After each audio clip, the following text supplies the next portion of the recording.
আমি অনেক জায়গায় ওয়াজ শুনেছি, আমি একের মন থেকে বলছি যে আজকের ওয়াজটার মতো এত উত্তম ওয়াজ আমি আর কোনো জায়গায় শুনি নাই।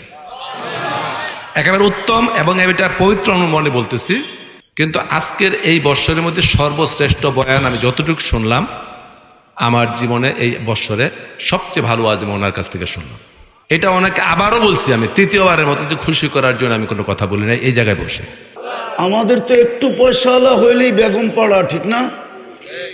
একটু পয়সাওয়ালা হইলেই গুলশান, বনানী, বাড়িদারা, বসুন্ধরা, উচ্চ উচ্চ জায়গায় যায়। যদি জিজ্ঞাসা করি দেশের বাড়িটা তালা দেওয়া, এখানে আসলেন কেন? ছেলে পেলের পড়ালেখা আছে তো, মানুষ হইতে হবে তো। উনি ডাইরেক্ট বুঝায় না, ইনডাইরেক্ট বুঝায়, দেশের সবগুলা অমানুষ, আমারটাই মানুষ হবে। মাশাআল্লাহ, এরকম মানুষ হয়, বৃদ্ধ হইতে দেরি, বৃদ্ধাশ্রমে নিয়ে রেখা আসতে দেরি করে না। আর দেখেন ওই গাজীপুরের রিক্সাওয়ালাই বাপরে পিঠের উপরে লইয়া ঘুরতেছে। কেউ যদি জিজ্ঞাসা করে বৃদ্ধাশ্রমে রেখা, দরকার হইলে বেটা কিডনি বেসমু, তারপরও বাপ কই ফেলামু। দরকার হইলে রক্ত বেসমু, তারপরও বাপ কই ফেলামু। যে বলছে আমারটারে মানুষ বানানোর জন্য গুলশানে আসছি, নিউ ইয়র্কে আসছি, যা দেখেন আর এই বৃদ্ধাবর্ষে বৃদ্ধাশ্রমে রেখা চলে আসছে। বৎসরে খালি দুইটা কেক নিয়ে আসে, একটা ফাদার ডে, একটা মাদার ডে, বাস। বৎসরে দুইটা কেক মুখে মাইরা দিয়া চলে যায়। চিনি আমরা বহুত, খুললে তো আর খোলা যাবে না, আমরা চিনি বহুত, বহুত কাহিনী জানি। যে শেষ জীবনটা ছেলের গ্রেজের ভিতরে জান দিতে হয়েছে, গাড়ি রাখার গ্রেজে। বাংলাদেশে নাম বললে চিনবেন আপনারা, নাম বলবো না। ছেলের গ্রেজের ভিতরে থাইকা ওইখানে মারা গেছে। নাম বললে এরকম নাই যে কেউ না চিনবে। বাংলাদেশের, আমি চিনি ওনাকে, মারা গেছে গ্রেজে। ছেলে ঘরের ভিতরে জায়গা পর্যন্ত দেয় নাই, অথচ ছেলেকে মানুষ বানানোর জন্য অক্সফোর্ডে পড়ায় আনছে। বলছে অক্সফোর্ডে কেন? বলছে মানুষের মতো মানুষ বানাইতে চাই। হ্যাঁ, একবারে মানুষের মতো মানুষ বানায় নিয়ে আসছে। শেষ বয়সে বাপে গ্রেজে থেকে মারা গেছে। নাম বলবো না, বললে উনিও চিনবে, আপনারাও চিনবেন। কেউ এরকম নাই যে চিনবে না। মিডিয়ায় সব মিডিয়ায় সব কথা আসে না, তো সব কথা মিডিয়ায় আসে না। তো যেটা বুঝাইতেছিলাম, চলে যেতে হবে। ইচ্ছা স্বাধীনতা দিছি, যেমন খুশি তেমন চলতে পারি, কিচ্ছু বলবেন না। ওই মসজিদ দিছিল প্রস্তুতি নেওয়ার জন্য, ঘরে ঘরে মসজিদ দিয়া দিছিলেন, প্রত্যেক মহল্লায় মহল্লায়। নাইলে যদি আগের মতো করতে পারতেন। প্রত্যেক মহল্লায় মসজিদ দিছে, যে দুই কদম দিয়েই যেন জীবন গড়া যায়। আল্লাহর ঘর দিছেন, আল্লাহর ঘর 90% খালি পড়ে আছে, 90% মুসলমান নামাজ পড়ে না। দুরবস্থা হবে না তো হবে না কেন? 60টা মুসলিম দেশ, নেতারা ভাবনি, মুসলিম দেশের নেতারা মুসলিম দেশেই ভাব নিতে পারে। নাইলে দুইটা জাতিসংঘের সম্মেলন গেছে গত অক্টোবর, এই অক্টোবরে 60 দেশের মুসলিম দেশের কর্ণধাররা ছিল। ছোট একটা ইসরায়েল 60 লক্ষ লোক, আর মুসলমান দুনিয়াতে 200 কোটি। 4টা মুসলিম দেশ যার টাকা দুনিয়ার সবচেয়ে বড় টাকা, কুয়েত, বাহরাইন, ওমান, ব্রুনাই। কুয়েতের 1 টাকা দিলে $5 পাওয়া যায়, ওমানের 1 টাকা দিলে $3.5 পাওয়া যায়, ব্রুনাইয়ের 1 টাকা দিলে 1 বান্ডেল ডলার পাওয়া যায়। কিন্তু ইসরায়েলের বিরুদ্ধে 2 অক্ষরের একটা নিন্দা প্রস্তাব 60 দেশের কর্ণধাররা পাশ করে আনতে পারে নাই। আপনারা কি এটা দুরবস্থা বলবেন না? না বলবেন না? না মানে চুপসে গেলেন কেন? 200 কোটি মুসলমান একটা 2 অক্ষরের নিন্দা প্রস্তাব পাশ করে আনতে পারে নাই। 2টা সেমিনার গত অক্টোবর, এই অক্টোবর পারে নাই, প্রস্তাব তুলতেই পারে নাই, পাশ করাবে কোত্থেকে? অথচ 60টা মুসলিম দেশ। এই অবস্থা হবে না কেন আপনার? ফিলিস্তিন আমি 14 বছর আগে 2 চোখে দেখছি। ফিলিস্তিন আধ্যাত্মিকভাবে বলতেছি, আধ্যাত্মিকভাবে আমার যোগ বিয়োগ মিলে না। যেখানে ইব্রাহিম আলাইহিস সালাম ঘুমাইতেছে, মুসা আলাইহিস সালাম ঘুমাইতেছে, 70 জন নবীর কবর চিহ্নিত ফিলিস্তিনে, 45,000 সাহাবাদের কবর ফিলিস্তিনে। মুসলমানের প্রথম কেবলা। কালকে রাত্র হইল মেরাজের রাত্র, আজকে আগের রাত্র, আগামী রাত্রই মেরাজের রাত্র। মেরাজের রাত্রে 1.25 লক্ষ নবীদের সম্মেলন ছিল বাইতুল মুকাদ্দাসে সশরীরে। আমাদের নবীজি ইমামতি করছেন, বয়ান করছেন, তারপরে আরশের দিকে টেক আপ করছেন। ওইটা মাটির সাথে মিশলো কি করে?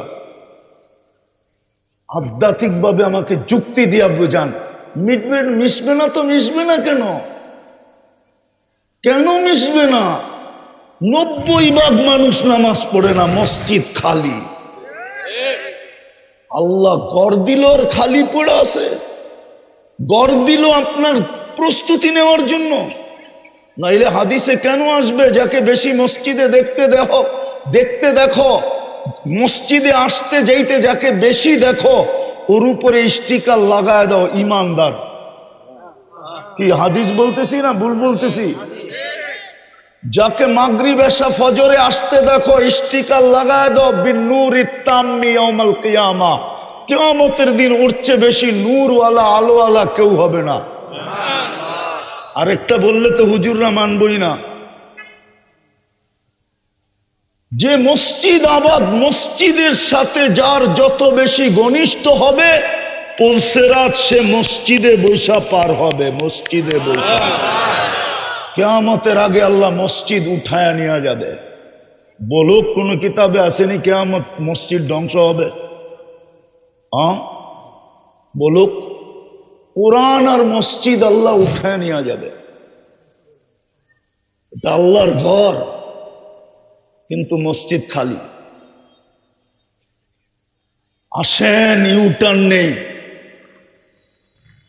মরা যাব, কেউ সঙ্গ দিবে না। এটাই কবির কথাই সত্য হবে, কোরআনের কথাই সত্য।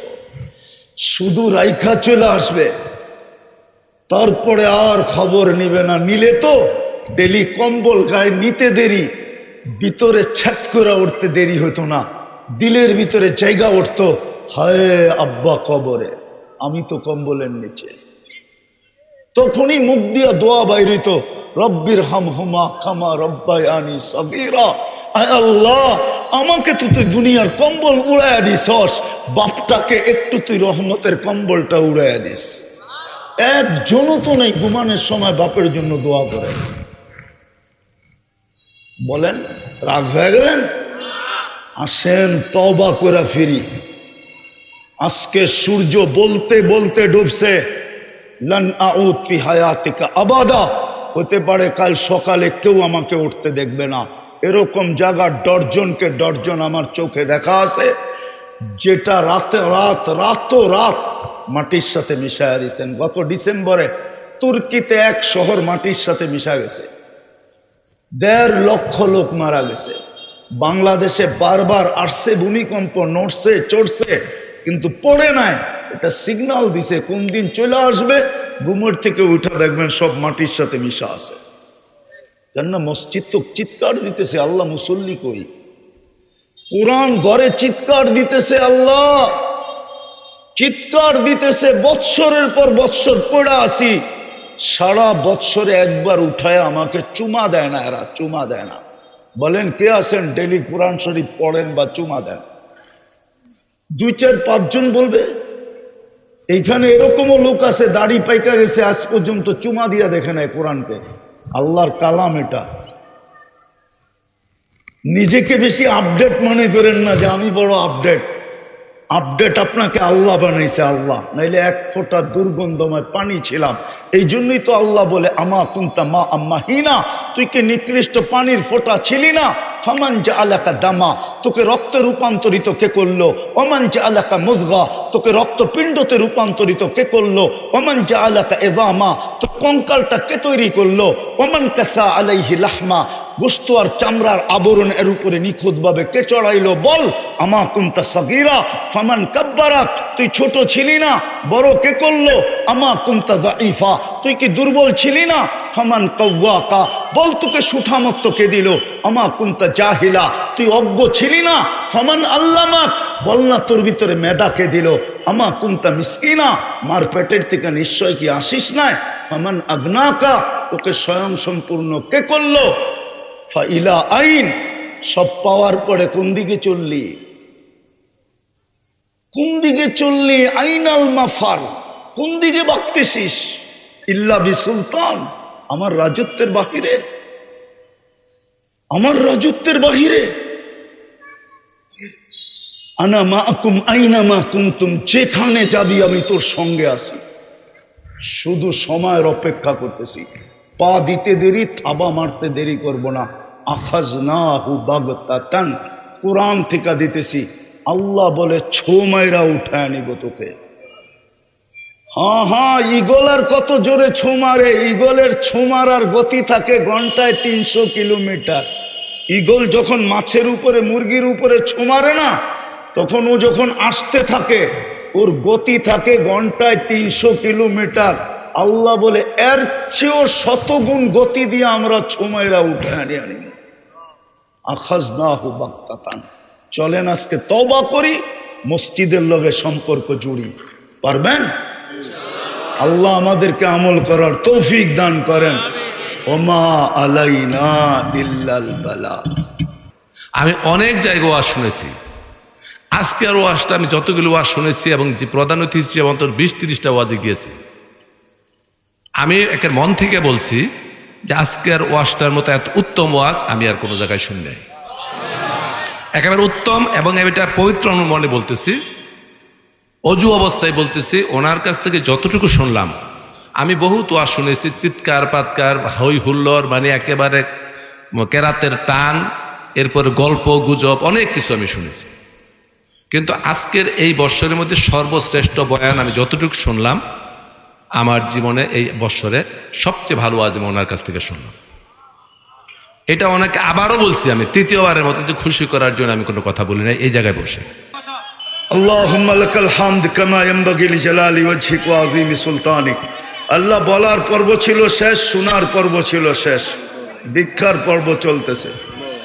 বেশি কিছু চাবো না, মালিক আজকের আয়োজনটা যেন কবুল হয়, আয়োজকরা যেন কবুল হয়, শ্রোতা যেন কবুল হয়, এই এলাকার প্রত্যেকটা মানুষ যেন কবুল হয়, এই মসজিদটা যেন আপনার ঘর হিসাবে আপনার কাছে কবুল হয়। তাইলে আর কোনো কিছুর প্রয়োজন হবে না।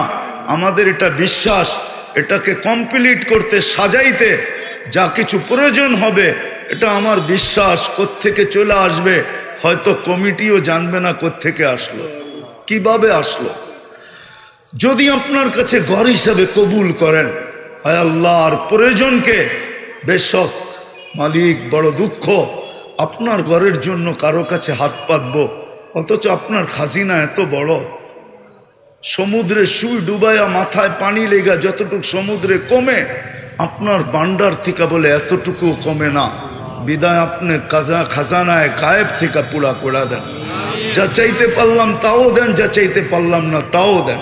এই আয়োজনের কারণে এই এলাকার মাটির নিচে যারা শায়িত আছে, এই মাটির নিচে যারা শায়িত আছে, আল্লাহ সবাইকে মাফ করা দেন। বিশেষ করে